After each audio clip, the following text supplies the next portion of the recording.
बहुत ही और विशाल गाजीपुरी जी, बहुत बहुत सर आपका धन्यवाद। बहुत धन्यवाद मैम।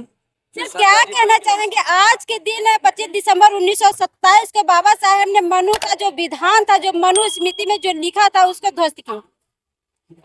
कहना चाहेंगे कि 25 दिसंबर 1927 को जी मेरे परम पूज्य बोध सत बाबा साहब doctor B are Ambedkar ji ने वो काम किया कि ना ही राम ने किया, ना रहमान ने किया, ना ही गीता ना बाइबिल कुरान ने किया, हो ना ही राम ने किया, ना रहमान ने किया, ना ही गीता ना बाइबिल कुरान ने किया, जो किया भीमराव जी के ज्ञान ने किया, जो किया भीमराव जी के ज्ञान ने किया, संविधान ओ संविधान मेरे देश का भला संविधान ने किया।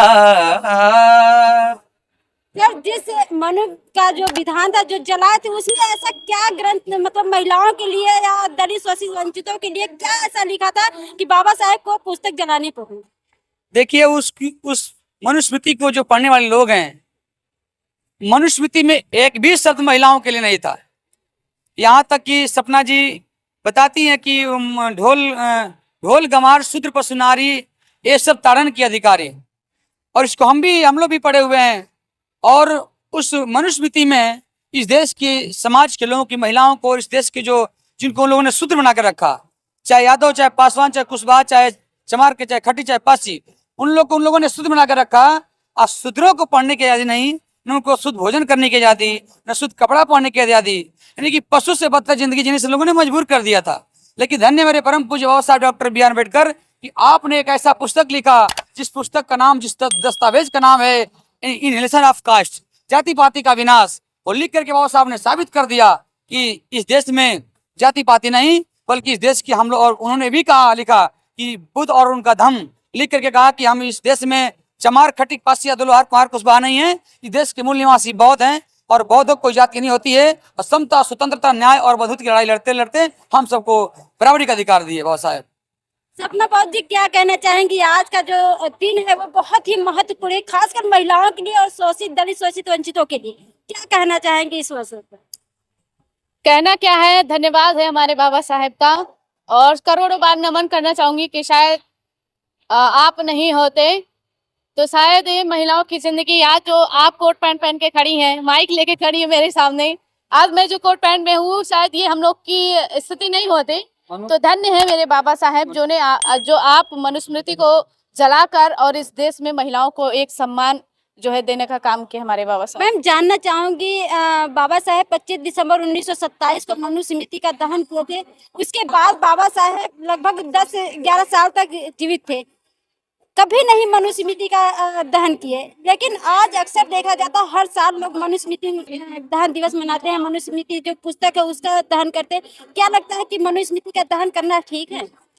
ठीक भी है, क्योंकि मनुस्मृति को फॉलो करने वाले आजकल वो अपना नियत, मनुस्मृति तो खत्म हो गया है, लेकिन जो लोगों के अंदर मनुस्मृति जिंदा है वो भी नहीं खत्म हुई है, तो उसको भी खत्म करना हम लोग का। क्या मनुस्मृति जलाना ठीक है, या मनुस्मृति को महिलाओं को या दलित शोषित वंचितों को पढ़ाना जरूरी है? नहीं, जलाना ठीक है, क्योंकि बाबा साहेब जब जला सकते हैं तो जलाना भी ठीक है। लेकिन मैं ज्यादा समझती हूँ कि अगर मनुस्मृति को के बारे में महिलाओं को बताया जाए कि अगर मनुस्मृति अगर लागू होता तो महिलाओं की जो आज हम लोग बराबर के, पुरुषों के बराबर जो हम लोग हैं, आज चाहे जिस विभाग में देख लीजिए, महिलाएं हर जगह अपनी जो है छाप छोड़ी हैं, तो वो नहीं होता। तो मुझे लगता है कि मनुस्मृति के बारे में महिलाओं को बताना भी चाहिए और जलाना भी जरूरी है। बाबा साहब जलाएं तो कहीं ना कहीं वो अच्छे के लिए ही किए हैं। सर मैं आपसे एक सवाल और लेना चाहूंगी, आपका जो गीत आप लोग मंच से गाते हैं, देशों विदेशों तक आप लोग जाते हैं, तो सर हमारे दर्शकों को प्लीज जो आपका जो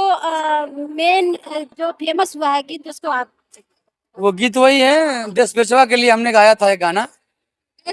हाँ, क्योंकि एक छोटा बच्चा से पूछिए कि देश, सुने भी होंगे कि देश बेच दिया, देश बेच दिया, देश बेच दिया।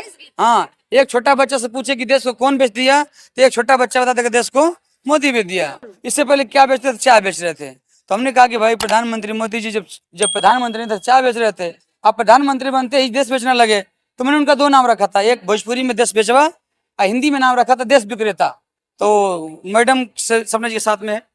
जब भारत अपना बिखरा था तब चंद्रगुप्त ने अखंड किया, फिर अपनी कलम के दम पे उसे भीमराव ने बुलंद किया। जब भारत अपना बिखरा था तब चंद्रगुप्त ने अखंड किया, फिर अपनी कलम के दम पे उसे भीमराव ने बुलंद किया। उस देश के कुर्सी पे अब तो ऐसा ठग है बैठा, उस देश के कुर्सी पे अब तो ऐसा ठग है बैठा, जो देश को ऐसे बेच रहा कि नाम पड़ा विक्रेता। ओ चाय बेचते बेचते अब बन गया देश विक्रेता। आया देश विक्रेता देखो, आया देश विक्रेता, आया देश विक्रेता देखो, आया देश विक्रेता। बहुत बहुत धन्यवाद सर आप। धन्यवाद मैडम जी ने बताया। ये थे हमारे साथ गाजीपुर सब विशाल गाजीपुरी और सपना बौजी जो मानी जानी हस्ती है। और ये लोग बहुत महोत्सव में आए थे, इन लोगों का यहाँ पर फेमस है। और इन लोगों की बात से आप कितना सहमत है कमेंट बॉक्स में देना ना भूलें।